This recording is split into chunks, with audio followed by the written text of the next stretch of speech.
je pense que le bon sens a été perdu. Je pense que le goût, on y revient forcément parce qu'on a tous envie quelque part de retrouver des trucs qu'on n'a pas eu. C'est ça le principe. On ne veut pas aller vers le futur forcément, mais on veut bien y aller si on reprend des goûts que l'on a eus enfant. Et ça, toute la question est là, je crois. Mais alors là, c'est grave, parce que qu'est-ce qu'ils ont comme... Est-ce que nos enfants, ils ont justement, eu... voilà, là, je me pose la question, tous nos enfants qui sont allés à la cantine, ils ont mangé quoi? Nous avons une part de responsabilité. Alors ils vont avoir quoi comme mémoire, eux? Immense, il faut qu'on leur raconte, il faut qu'on leur explique, il faut qu'ils aillent dans des restaurants, il faut qu'ils soient passionnés par la cuisine eux-mêmes. Ce que les jeunes sont en train de faire quand même.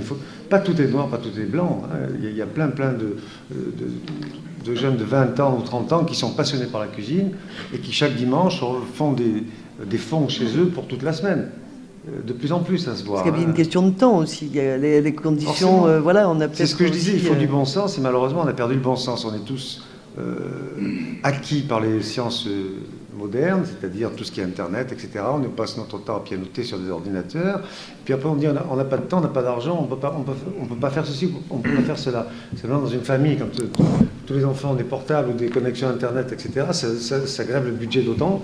On ne peut pas faire la cuisine. Donc qu'est-ce qu'on fait? On va au supermarché, on part à l'essentiel, on va vite acheter des trucs qui nous paraissent moins chers. Alors que ce n'est pas ça du tout. Il faudrait qu'on reprenne le temps de marcher, de vivre, de consommer, de faire de la cuisine et d'avoir du goût. À notre petite échelle de cuisinier, on doit se donner les moyens de faire plaisir aux autres, de partager et d'aller à l'essentiel de ce que l'on peut offrir. Il faut revenir, on a besoin des scientifiques, on a besoin de gens comme vous. Mais bien sûr qu'on a besoin de gens comme vous. C'est fondamental. Pour tous ces gens qui n'ont pas pour l'agriculture diverse, pour l'agriculture moderne. Mais vous avez aussi, vous, besoin de nous, des terriens, c'est-à-dire des gens qui font les produits de la terre, qui font les produits, ce qu'on appelle les produits régionaux. Ça, je me méfie un peu. Oui, c'est vrai qu'il y a un peu... Hein, il faut se méfier un peu. Mais c'est vrai que là, et vous savez, tout à l'heure, on parlait d'une chose. Moi, j'ai fait connaissance du professeur Kayat, que tout le monde connaît, que vous connaissez, et qui disait qu'il tenait le même vocabulaire que M. Petrini et que vous. Et c'est ça qui me réconforte, moi, dans tout ça. Alors, je lui parlais de l'alimentaire, des risques de cancer alimentaire, et il me disait, vous savez, chef, regardez-moi, je ne suis pas trop mal, moi, hein, parce que le professeur Kayat, il se porte bien. Eh bien, il dit, je mange des produits de région, des vrais produits de région. Voilà, il faut absolument réactualiser tout ça. Il faut travailler en collaboration avec des gens comme vous. Mais je crois que si on n'a pas des gens qui travaillent avec le cœur, qui travaillent avec l'identité, avec ce qu'un pays a pu apporter, l'Italie a des choses merveilleuses à nous apporter, eh bien ça, à mon avis, c'est l'avenir. Maintenant, quant à l'avenir de la cuisine française, bon, moi je regrette une seule chose, je vais vous dire franchement, je vais vous le dire très honnêtement, ça m'embête un petit peu quand même que les bistrots à la française qu'on avait dans les milieux ruraux comme chez moi, il y en avait 2 ou 3, on mangeait des produits de pays, aujourd'hui n'existent plus en France. Il faut arrêter de se voiler la face, ça a été remplacé par McDonald's. D'accord? Ça, on peut tous le dire. Alors, maintenant, McDo, ils sont là, il faut faire avec. Mais est-ce qu'on ne peut pas aussi les inciter à faire de mieux en mieux? Puisque c'est un nouveau mode d'alimentation contemporaine. Est-ce qu'on ne peut pas, grâce à un monsieur comme M. Petrini, faire un McDonald's de slow food qui prendrait... Mais non, il a fait l'inverse, mais oui, fast food. mais il a fait l'inverse, mais il a fait l'inverse, mais M. Petrini est aussi un homme moderne, et il sait très bien qu'on ne peut pas aller contre ce modernisme. Je voulais demander à Carlo Petrini, pour rebondir un petit peu par rapport à ces questions donc, de bon et de mauvais, qu'est-ce qu'il y a de bien et qu'est-ce qu'il y a de moins bien aujourd'hui dans notre alimentation? Il y a quand même des choses bien, je suppose, dans les modes d'alimentation, dans l'évolution. Non, j'ai une approche plus radicale. Hein, j'imagine. Oui, c'est pour ça que je vous pose la question oui, d'ailleurs. Oui, c'est pour, oui. Justement, Excusez-moi. Ah, mais c'est pour ça. Excusez-moi. Alors, ce système alimentaire, c'est un système criminel. OK? C'est un système criminel. Alors, nous allons à dire, j'ai utilisé un paradoxe. Maintenant, c'est la nourriture qu'ils mangent nous. Ce n'est pas nous qui mangeons la nourriture. Alors, c'est un paradoxe. Mais si nous allons à étudier les systèmes alimentaires maintenant, il est beaucoup différent que le plaisir, que les bonnes choses, que les savoirs paysans. C'est ça, c'est une situation politique qu'il nécessite, qu'il a besoin d'un mot très fort des producteurs et des consommateurs, que j'aime pas appeler consommateurs, j'aime appeler coproducteurs.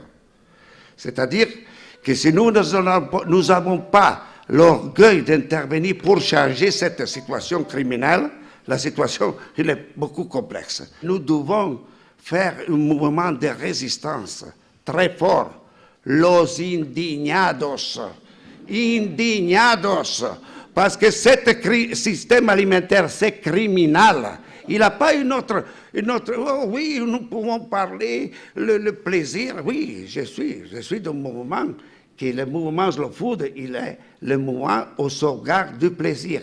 Mais attention, le plaisir, il ne doit pas être une contraposition à la responsabilité et à le mouvement.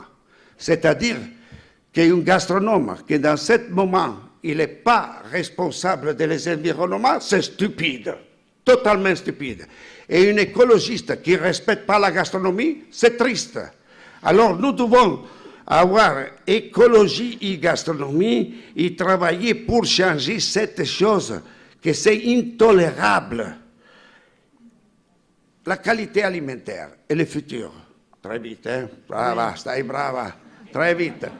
Qualité alimentaire. Il n'existe pas qualité alimentaire s'il n'y a pas trois choses. Bonne, propre et juste. Maintenant, dans cette période historique, il n'est pas suffisant que la qualité soit bonne. Oui? Nous commençons à parler qu'est-ce que veut dire bonne. Bonne signifie que la culture, qu'est-ce qu'il est bonne pour un Italien, il ne peut pas être bonne pour un Français. Si, encore c'est proche, ça. Un Africain. La bonne, c'est une question culturelle. C'est la question de notre communauté. J'arrive d'une région de l'Italie où nous avons un fromage que nous faisons, comment se dit, matire. Pourrir. Il arrive le verbe. Notre maman, il a jeté de rhum. Le verbe qu'il buvait le rhum. Et une crème. Fantastique cette crème. Il s'appelle Bruce. Nous utilisons cette crème sur le pain et aux chaleurs. Quand vous entrez dans une chambre, vous écoutez cette odeur. L'odeur,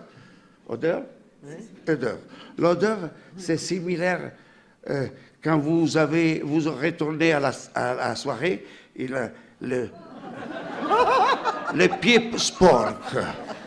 Alors, quand j'arrive dans une chambre qui a cette odeur, je retourne bambino. J'aime ça. C'est le plaisir de cette odeur. J'ai fait écouter une odeur comme ça. Oh, c'est incroyable. Le bon, c'est une question culturelle. Et un gastronome, on doit respecter toutes les questions culturelles du monde. Deuxième, propre. Si la production alimentaire, il va détruire l'écosystème, il n'a pas la qualité. Parce qu'il n'a pas la qualité. Il n'a pas la qualité parce que c'est une injustice. Pas une injustice entre nous, c'est une injustice générationnelle. Si nous allons à détruire l'écosystème pour notre fils et le fils de notre fils, et l'injustice générationnelle, nous allons à donner pas le même patrimoine que nous avons trouvé. C'est ça, c'est une chose que nous devons combattre. Tout le monde qui pense de faire des choses bonnes, mais de détruire la fertilité du sol, de détruire la richesse de l'eau, de détruire la biodiversité, il est une chose très mauvaise et n'est pas qualité alimentaire. Troisième, la justice. La justice.